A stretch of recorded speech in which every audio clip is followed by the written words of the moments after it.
ஆண்டவராகிய இயேசு கிறிஸ்துவின் நாமத்தில் உங்கள் யாவருக்கும் என்னுடைய அன்பான வாழ்த்துக்கள். இந்த நாளின் தியானத்தினுடைய தலைப்பு வான் தூதரே நன்றி. Thank you angels. வாசிக்க வேண்டிய பகுதி எபிரேயர் 1 அத்தியாயம். பூர்வ காலங்களில் பங்கு பங்காகவும் வகை வகையாகவும் தீர்க்கதரிசிகள் மூலமாய் பிதாக்களுக்கு திருவுளம் பற்றின தேவன் இந்த கடைசி நாட்களில் குமாரன் மூலமாய் நமக்கு திருவுளம் பற்றினார். இவரை சர்வத்துக்கும் சுதந்திரவாளியாக நியமித்தார். இவரை கொண்டு உலகங்களையும் உண்டாக்கினார்.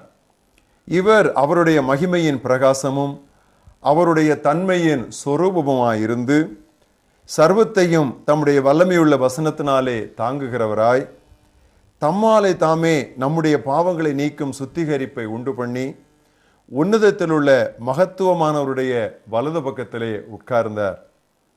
இவர் தேவ தூதரை விட எவ்வளவு விசேஷித்த நாமத்தை சுதந்திரித்து கொண்டாரோ அவ்வளவு அதிகமாய் அவர்களிலும் மேன்மை உள்ளவரானார்.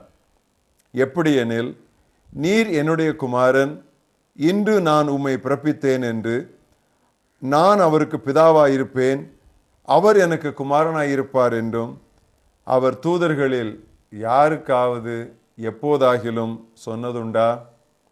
மேலும் தமது முதற் பேரானவரை உலகத்தில் பிரவேசிக்க செய்தபோது தேவதூதர் யாவரும் அவரை தொழுது கொள்ள கடவர்கள் என்றார். தேவதூதரை குறித்தோ தம்முடைய தூதர்களை காற்றுகளாகவும் தம்முடைய ஊழியக்காரரை அக்கினி ஜுவாலைகளாகவும் செய்கிறார் என்று சொல்லி இருக்கிறது. குமாரனை நோக்கி, தேவனே, உம்முடைய சிங்காசனம் என்றென்றைக்கும் உள்ளது, உம்முடைய ராஜ்யத்தின் செங்கோல் நீதி உள்ள செங்கோலாயிருக்கிறது. நீர் நீதியை விரும்பி அக்கிரமத்தை வெறுத்திருக்கிறீர். ஆதலால் தேவனே, உம்முடைய தேவன் உமது தோழரை விட உம்மை ஆனந்த தைலத்தினால் அபிஷேகம் பண்ணினார் என்றும், கர்த்தாவே, நீர் ஆதியிலே பூமியை அஸ்திபாரப்படுத்தினீர், வானங்கள் உம்முடைய கரத்தின் செயல்களாயிருக்கிறது, அவைகள் அழிந்து போகும், நீரோ நிலைத்திருப்பீர். அவைகளெல்லாம் வஸ்திரம் போல் பழமையாய் போகும், ஒரு சால்வையைப் போல அவைகளை சுருட்டுவீர், அப்பொழுது மாறிப்போகும். நீரோ மாறாதவராயிருக்கிறீர், உம்முடைய ஆண்டுகள் முடிந்து போவதில்லை என்றும் சொல்லி இருக்கிறது.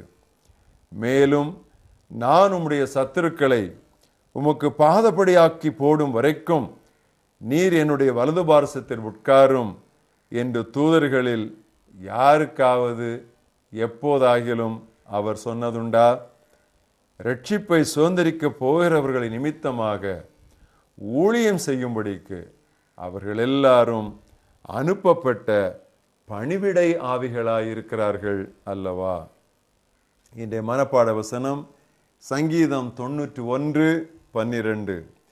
உன் பாதம் கல்லில் இடராதபடி தேவ தூதர்கள் உன்னை தங்கள் கைகளில் ஏந்தி கொண்டு போவார்கள். They will hold you with their hands to keep you from striking your foot on a stone. உலகில் இருக்கிறவனை விட உங்களில் இருக்கிறவர் பெரியவர் என்று ஆண்டவரின் வல்லமையை குறித்து நாம் அடிக்கடி சொல்லுவோம். ஆனால் தேவ தூதர்களும் பொல்லாத ஆவிகளை விட மிகுதியான ஆற்றலும் வல்லமையும் உள்ளவர்கள் என்பதை நாம் நினைப்பது கிடையாது. இதோ ஒரு வசனம் 2 பேதுரு 2:11. இவ்விதமாக அதிக பலனையும் வல்லமையும் உடைய தேவ தூதர்கள் முதலாய் என்று நாம் வாசிக்கிறோம். தேவதூதர்களை பற்றி படிப்பது தேவை அல்ல என்று கிறிஸ்தவர்கள் பலர் எண்ணுகின்றனர். ஆனால் தூதர்கள் நமது காரியங்களில் எவ்வளவாய் சம்பந்தப்பட்டுள்ளார்கள் என நாம் அறிந்தால் கட்டாயம் அதை தெரிந்து கொள்ள விளைவோம். அவர்கள் நமது மறுபிறப்பிலிருந்து கிறிஸ்துவின் மறு வருகை வரை நம்முடன் இடைபடுகிறார்கள். அவர்களுடைய வல்லமையை அறிந்து கொள்ளுவது கிறிஸ்தவ வாழ்க்கையில் முக்கியமானதொரு அனுபவமாகும். நாம் மறுபடி பிறக்கும் பொழுது பரிசுத்தர்களின் சபைக்குள் மட்டுமல்ல, 1000-10,000 தேவதூதர்களிடத்திற்கும் வந்து சேர்கிறோமாம். அதை எபிரேயர் 12ஆம் அத்தியாயம் 22, 23 வசனங்களில் வாசிக்கிறோம். ஒரே ஒரு பாவி மனம் திரும்புவது கூட தூதர்களை அவ்வளவாய் பரவசப்படுத்துகிறது. இயேசு திரும்ப திரும்ப சொன்னார், மனம் திரும்புகிற ஒரே பாவி நிமித்தம் பரலோகத்திலே தூதர்கள் நடுவிலே பெரிய சந்தோஷம் உண்டாயிருக்கும் என்று.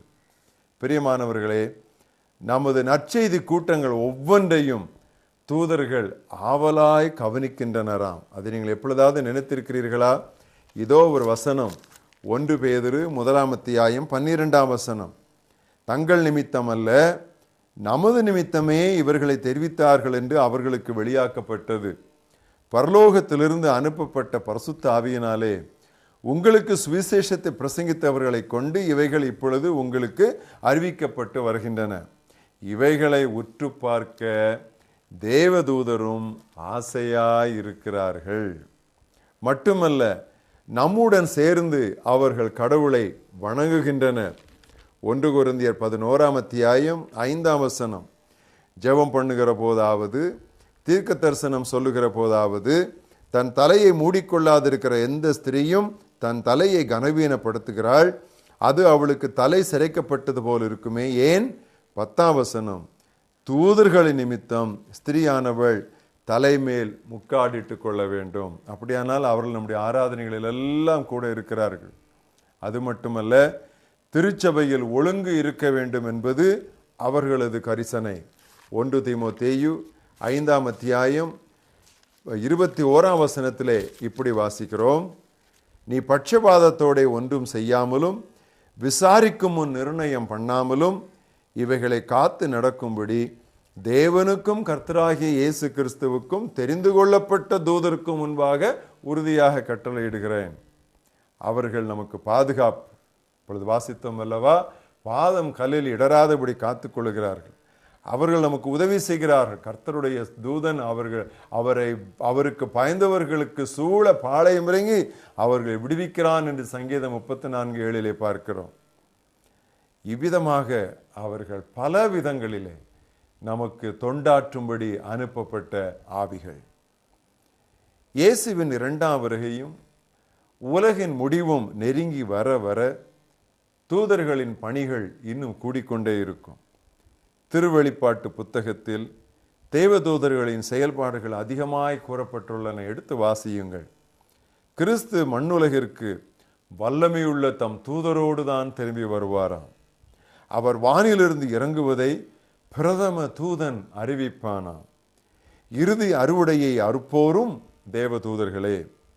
கடவுளின் ஆட்சிக்கு தடையாக உள்ளவர்களையும் நெறிகட்டவரையும் தீச்சூளையில் தள்ளி தெரிந்து கொள்ளப்பட்டவர்களை ஒன்று சேர்ப்பதும் தூதர்கள்தான்.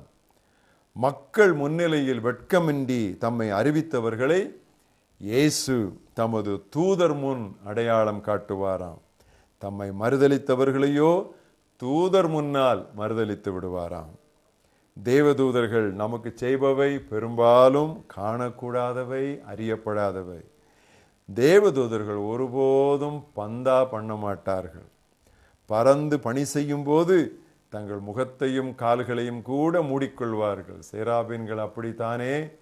அவர்கள் ஏசாயாவின் அந்த தரிசனத்தில் 2 செட்டைகளால் முகத்தை மூடி 2 செட்டைகளால் கால்களை மூடி எவ்வளவு ஒரு பயபக்தியாக பந்தா இல்லாமல் இருக்கிறார்கள் பாருங்கள். தங்கள் பக்கமாய் அவர்கள் மக்களுடைய கவனத்தை ஈர்க்க மாட்டார்கள்.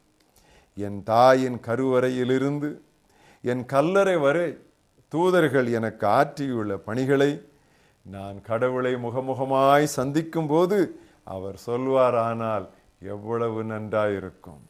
வான் தூதரே நன்றி. அருமையான சகோதரி சாராள் நவரோஜ் அவர்கள் பாடிய ஒரு பாடல் என் நினைவுக்கு வருகிறது. பிரதான தூதன் எக்காலம் முழங்க பரமன் இயேசு வருவார், பரமன் இயேசு வருவார். சாயங்காலத்திலோ நடுராவினிலோ சேவல் கூவிடும் நேரத்திலோ அதிகாலையிலோ எந்த வேளையிலோ பரமன் இயேசு வருவார், பரமன் இயேசு வருவார். உன் பாதம் கல்லில் இடராதபடி தேவதூதர்கள் உன்னை தங்கள் கைகளில் ஏந்தி கொண்டு போவார்கள். மகா பெரிய தேவனே, ரட்சிப்பை சுதந்திரிக்க போகிற எங்களுக்கு பணிவிடை செய்யும்படி நீர் அனுப்பி வைத்த தேவதூதர்களுக்காக நாங்கள் உமக்கு நன்றி சொல்லுகிறோம். எவ்வளவாக நீர் எங்களை நேசித்தால் விண்தூதர்களை மண்மாந்தர்களாகிய எங்களுக்கு சேவை செய்யும்படி நீர் அனுப்பி வைப்பீர். ஆண்டவரே, உமக்கு நாங்கள் நன்றி சொல்லுகிறோம், உம்மை போற்றுகிறோம், உம்மை புகழுகிறோம். தூதர்களை குறித்து உம்முடைய திருவசனத்தில் சொல்லப்பட்டிருக்கிற வசனங்களை தெளிவாய் அறிந்து புரிந்து அவர்களுக்காக நாங்கள் நன்றி சொல்லுகிறோம். ஆண்டவரே, எங்கள் ஆராதனைகளில் தூதர்கள் இருக்கிறார்கள் என்கிற நினைவோடு மிகவும் கண்ணியமாக நாங்கள் நடந்து கொள்ள எங்களுக்கு உதவி செய்யும். ஒழுங்குகளை காத்துக்கொள்ள நீர் எங்களுக்கு கற்றுத்தாரும். கர்த்தாவே, வீண் அகம்பாவங்கள், முரட்டாட்டங்கள், முரண்பாடான காரியங்களை செய்கிற அபிதமான துணிச்சலை எல்லாம் எங்களை விட்டு நீர் எடுத்து போடும். தூதர்களைப் போல எப்பொழுதும் உமக்கு முன்பாக பணிவோடு பந்தா இல்லாமல் நடந்து கொள்ள பயபக்தியுடன் இருக்க கர்த்தர் எங்களுக்கு உதவி செய்வீராக. மறுபடியும் நீர் எங்களுக்கு தந்திருக்கிற தூதர்களுக்காக நாங்கள் நன்றி சொல்லுகிறோம்.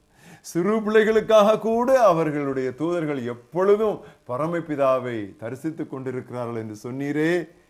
எங்களுடைய கருவறையிலிருந்து, எங்கள் தாயின் கருவறையிலிருந்து எங்களுடைய கல்லறை வரைக்கும் எங்களை பாதுகாத்து எங்களுக்கு தொண்டாற்றுகிற வான் தூதர்களுக்காக பிதாவே உம்மை தொழுது கொள்கிறோம், அவர்களுக்கு நன்றி சொல்லுகிறோம்.